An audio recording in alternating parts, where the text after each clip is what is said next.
Hello everyone, and welcome to this introduction to the MRCP PACES exam. If you're a trainee doctor aiming for higher specialty training in the UK, PACES is a pivotal step on your journey. In this video, I'll walk you through what PACES is, why it's essential, the new PACES 23 format, and the key skills you'll need to succeed.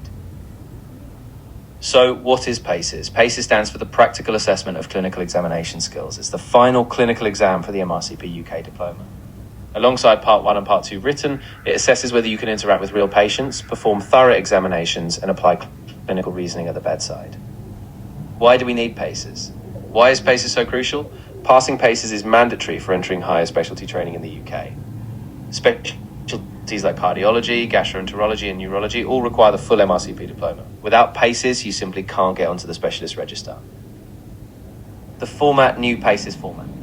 The format is a carousel of 5 stations, each 20 minutes long. Across these stations, you'll see 8 patients, and 2 examiners will observe you at every station. The PACES 23 format is now standard, and it includes a communication station, a clinical consultation, and examination stations for cardiovascular, neurological, and abdominal systems.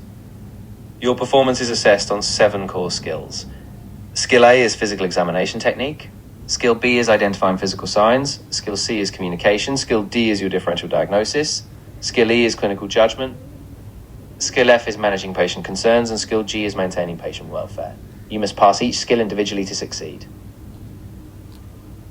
Some essential tips. First, start practicing your examinations early. Use timers so you get used to the 6-minute limits. Second, work on your communication. Explain everything clearly and in plain language. Finally, practice with peers and get feedback. This will help you refine your approach. And that's it. This is your starting point for PACES preparation. PACES is demanding, but with early practice, structured exams, and strong communication, you can absolutely succeed. In future videos, we'll break down each station, so stay tuned. Good luck, and thank you for watching.